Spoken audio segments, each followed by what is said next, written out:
Hello friends, welcome to my channel. మీకు కనుక ఈ వీడియో నచ్చినట్లయితే తప్పకుండా లైక్ చేయండి. సంజన లక్ష్మితో వదిన నేను అన్నయ్యకి నిజం చెప్పేస్తానని అన్నప్పుడు, వద్దు సంజన, నువ్వు నిజం చెప్పావంటే నా మీద ఒట్టే అంటూ లక్ష్మి బలవంతంగా సంజనతోని ఒట్టు వేయించుకుంటుంది. కానీ సంజన మాత్రం ఇక పదే పదే ఆ విషయం గురించి ఆలోచిస్తూ, ఇప్పుడు ఒకవేళ నేను అన్నయ్యకి ఈ విషయం చెప్పకపోతే ఇక ఎప్పటికీ చెప్పలేను. ఇక్కడి వరకు వచ్చిన తర్వాత ఈసారి ఎలాగైనా సరే మనీష అన్నయ్య చేత తన మెడలో తాళి కట్టించుకుంటుంది. అదే కనుక జరిగితే ఇక ఈ జన్మలో అన్నయ్య వదిన ఒకటవడం అంటూ జరగదు. ఇప్పుడే వెళ్ళి అన్నయ్యకి నిజం చెప్పేస్తాను అని చెప్పి సంజన మిత్ర దగ్గరికి బయలుదేరి వెళ్తూ ఉంటుంది. మరోవైపు జాను వివేక్ ఇద్దరు ప్లాన్ ప్రకారం అసలు ఆ సంజయ్ ఏంటి అలా అక్క రూమ్లోకి వెళ్ళి మాట్లాడుతున్నాడు. కొంచెం సేపు అయితే ఎలాగూ అక్క అతనికి భార్య కాబోతుంది కదా అని చెప్పి జాను అంటూ ఉంటే, అసలు ఆ సంజయ్ పద్ధతి నాకు కూడా నచ్చడం లేదు జాను అని చెప్పి వివేక్ కూడా కావాలని మిత్రని రెచ్చగొడుతూ ఉంటాడు. ఆ సంజయ్ గారికి ఎందుకంత ఆత్రం? లక్ష్మితో అంత అర్జెంటుగా ఏం మాట్లాడాలట? ఇప్పుడే వెళ్ళి తేల్చుకుంటానని చెప్పి మిత్ర ఆవేశంగా లక్ష్మి గదిలోకి వెళ్తాడు. ఇక అప్పుడు లక్ష్మి ఒక్కతే ఒంటరిగా నిలబడి మెడలో నగలు వేసుకుంటూ ఉంటుంది. ఏంటి మిత్ర గారు, ఏమైనా మాట్లాడాలా అని చెప్పి లక్ష్మి అడుగుతుంది. నేను నీతో ఏం మాట్లాడాలి అని చెప్పి, ఏం లేదు అంటూ మిత్ర అక్కడి నుండి వెళ్ళిపోతూ ఉంటే, లక్ష్మి తన మెడలో నెక్లెస్ పెట్టుకోవడానికి ఇబ్బంది పడడం చూసిన మిత్ర అలా పరిగెత్తుకుంటూ లక్ష్మి దగ్గరికి వెళ్ళి తన మెడలో నెక్లెస్ వేస్తాడు. అద్దంలో కాసేపు లక్ష్మి అందాన్ని అలా చూస్తూ ఉండిపోతాడు. ఇంతలో అక్కడికి వివేక్ వస్తాడు. ఏంటన్నయ్య, ఇప్పుడు వదిన నీకు భార్య కాదు కదా, మరి అంత చనువు తీసుకొని మెడలో నెక్లెస్ పెడుతున్నావేంటి అని చెప్పి అంటూ ఉంటే, నేనేమి తను నా భార్య అనుకొని చేయలేదు, సాటి మనిషిగా సహాయం చేశాను అంతే అని చెప్పి మిత్ర కోపంగా అక్కడి నుండి వెళ్ళిపోతాడు. చూసావా వదిన, అన్నయ్య పైకి కనిపించాడు కానీ లోపల మాత్రం నీ మీద చాలా ప్రేమ ఉంది. ఖచ్చితంగా అన్నయ్య తన మనసులో మాటను బయట పెడతాడు అని చెప్పి వివేక్ అంటూ ఉంటాడు. మిత్ర కోపంగా వెళ్ళి తన గదిలో కూర్చుంటాడు. అసలు ఆ సంజయ్ ఏంటి, ఎందుకు లక్ష్మిని పెళ్లి చేసుకోవాలని అంత పట్టుబడుతున్నాడు అని చెప్పి ఇక అలా ఆలోచిస్తూ ఉంటే అప్పుడే అక్కడికి సంజన వస్తుంది. అన్నయ్య, నేను నీతో ఒక ముఖ్యమైన విషయం మాట్లాడాలి. అది విన్న తర్వాత ఖచ్చితంగా నువ్వు నీ మనసు మార్చుకుంటావన్న నమ్మకం నాకు ఉందని చెప్పి అంటూ ఉంటే, అసలు నువ్వు ఏం చెప్పాలనుకుంటున్నావో సూటిగా చెప్పు సంజన అని చెప్పి మిత్ర అంటూ ఉంటాడు. నువ్వు వదిన అబార్షన్ చేయించుకుందని తనని అపార్థం చేసుకున్నావు, కానీ నిజానికి వదిన అబార్షన్ చేయించుకోలేదు.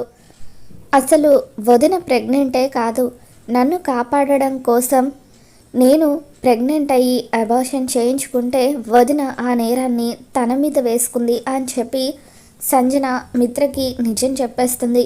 నిజం తెలుసుకున్న తర్వాత మిత్ర ఒక్కసారిగా షాక్ అవుతాడు. మరి అసలు లక్ష్మి ప్రెగ్నెంట్ నాటకం ఆడి నన్నెందుకు మోసం చేయాలనుకుంది అని చెప్పి మిత్ర అంటూ ఉంటే, ఇక అప్పుడే జయదేవ్ అక్కడికి వస్తాడు. ఒరే మిత్ర, లక్ష్మి ప్రెగ్నెంట్ నాటకం ఆడింది నీకోసమేరా. మీ అమ్మ నమ్మినా నమ్మకపోయినా తన జాతకం వల్ల నీకున్న గండాలన్నీ తొలగిపోతాయని చెప్పి లక్ష్మి బలంగా నమ్మింది. ఎలాగైనా సరే నిన్ను కాపాడుకోవాలని చెప్పి విడాకులు రాకుండా ఉండడం కోసం చిన్న అబద్ధం ఆడింది అని చెప్పి, అబద్ధమైతే ఆడింది కానీ ఎన్నోసార్లు నిన్ను మోసం చేస్తున్నందుకు తనలో తానే కుమిలిపోయింది అని చెప్పి జయదేవ్ మిత్రకు జరిగిందంతా కూడా చెబుతాడు. నిజానికి లక్ష్మికి ఈ పెళ్లి చేసుకోవడం కూడా ఇష్టం లేదు. నా బలవంతం మీదే ఈ పెళ్లికి ఒప్పుకుంది. లక్ష్మికి నువ్వంటే ఎంతో ప్రేమరా, ఎప్పుడు కూడా నువ్వు బాగుండాలని కోరుకుంటుంది. అటువంటి మంచి అమ్మాయిని దూరం చేసుకోవద్దురా అని చెప్పి జయదేవ్ మిత్రకి చెబుతూ ఉంటాడు. లక్ష్మి గురించి ఈ నిజం తెలిసిన తర్వాత కూడా నువ్వు ఇంకా నీ మనసు మార్చుకోకపోతే జీవితాంతం బాధపడాల్సి వస్తుంది. ఇక నీ ఇష్టం అని చెప్పి రామ్మ సంజన అంటూ జయదేవ్ సంజనను తీసుకొని అక్కడి నుండి వెళ్ళిపోతాడు. పెదనాన్న, అన్నయ్యలో మార్పు వస్తుందంటారా, తన మనసులో మాటను బయట పెడతారంటారా అని చెప్పి జయదేవ్ని సంజన అడుగుతూ ఉంటే, ఖచ్చితంగా మిత్ర మనసులో ఉన్న మాటను బయట పెడతాడు, నాకు ఆ నమ్మకం ఉందమ్మా అని చెప్పి జయదేవ్ అంటూ ఉంటాడు. మరోవైపు మనీష దేవి అని ఇద్దరు కలిసి సంజయ్ దగ్గరికి వెళ్తారు. సంజయ్ రెడీ అవుతూ ఉంటే ఇక అప్పుడు మనీష అబద్ధపు పెళ్ళికి కూడా ఇంతలా రెడీ అవ్వడం అవసరమా అని చెప్పి అంటూ ఉంటుంది. అబద్ధపు పెళ్ళేంటి, నేను నిజంగానే లక్ష్మి గారిని పెళ్లి చేసుకుంటున్నాను అని చెప్పి సంజయ్ అంటూ ఉంటాడు. ఇక చాలు నీ నాటకాలు, నీ గురించి మొత్తం నాకు తెలిసిపోయింది. నువ్వు పైకి ఇలా అబద్ధం చెబుతున్నావు కానీ లక్ష్మిని అసలు పెళ్లి చేసుకునే ఉద్దేశమే నీకు లేదన్న విషయం నాకు తెలుసు అని చెప్పి మనీష అంటూ ఉంటే ఇక సంజయ్ కంగారు పడిపోతూ ఉంటాడు. నువ్వు టెన్షన్ పడకు, నేను ఈ విషయాన్ని ఎవరికీ చెప్పను, నీ గురించి నాకు అన్ని విషయాలు తెలుసు అని చెప్పి మనీష అంటూ ఉంటే సంజయ్ మరింత కంగారు పడిపోతూ ఉంటాడు. జయదేవ్ అంకుల్ ఈ నాటకం ఆడించడం వల్లే నువ్వు ఇలా అబద్ధపు పెళ్లి కొడుకుగా నటిస్తున్నావన్న విషయం నాకు తెలుసు. నీ గురించి నాకు ఇంకొక విషయం కూడా తెలిసింది. ఏంటంటే నువ్వు కొత్తగా ఒక బిజినెస్ని స్టార్ట్ చేయబోతున్నావు. ఆ బిజినెస్ కోసం ఇన్వెస్టర్ల కోసం చూస్తున్నావు, కానీ ఇన్వెస్ట్ చేయడానికి ఎవరు కూడా ముందుకు రావడం లేదు. పైగా నీకు 10 కోట్ల రూపాయలు కూడా అవసరం ఉంది కదా, అందుకే నేను నీకు ఒక సలహా ఇవ్వడానికి వచ్చాను. ఈ అబద్ధపు పెళ్ళిని నువ్వు నిజం పెళ్ళిగా చేసుకుంటే అప్పుడు లక్ష్మి ద్వారా కోట్ల ఆస్తి నీ సొంతమైపోతుంది అని చెప్పి సంజయ్కి మనీష డబ్బాష చూపిస్తూ ఉంటుంది. ఏంటి మీరు అనేది, నేను నిజంగా లక్ష్మిని పెళ్లి చేసుకోవడం ఏంటని చెప్పి సంజయ్ అంటూ ఉంటాడు. లక్ష్మి కూడా కోటీశ్వరరాలే, వాళ్ళ తాతగారి ఆస్తి మొత్తం కూడా లక్ష్మి పేరు మీదే ఉంది. లక్ష్మి గనక ఇప్పుడు నీ భార్య అయిపోతే లక్ష్మి ఆస్తి కూడా నీ సొంతం అయిపోతుంది కదా, ఆ డబ్బుతో నువ్వు నీకు కావాల్సిన బిజినెస్ని స్టార్ట్ చేసుకోవచ్చు.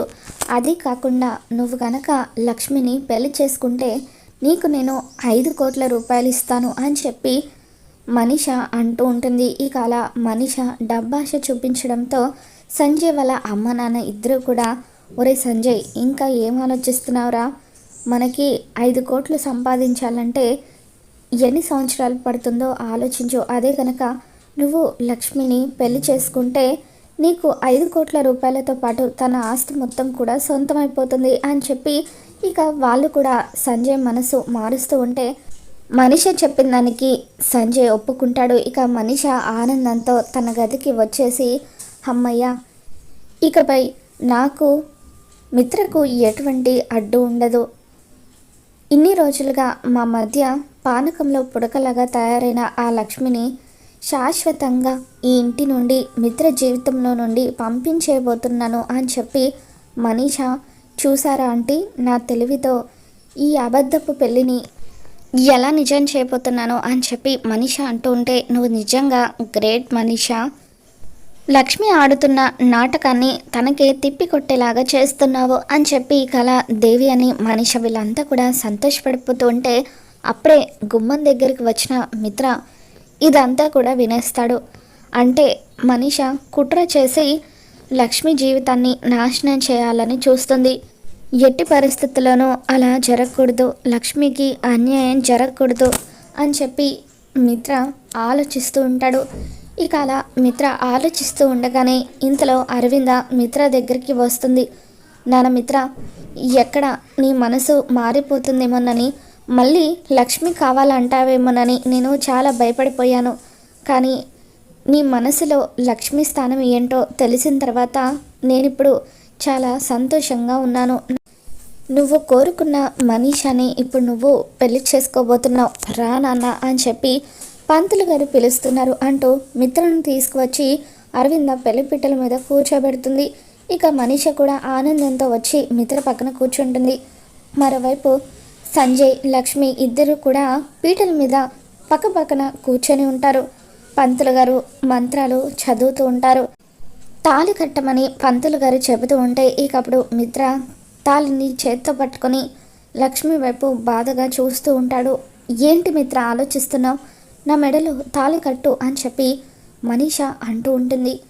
మరోవైపు లక్ష్మి కూడా ఎంతగానో టెన్షన్ పడిపోతూ ఉంటుంది. పంతులు గారు తాళి కట్టమనగానే సంజయ్ ఏమాత్రం ఆలోచించకుండా లక్ష్మి మెడలో తాళి కట్టబోతూ ఉంటే ఇకప్పుడు మిత్ర ఒక్కసారిగా సంజయ్ చెంప పగలగొడతాడు.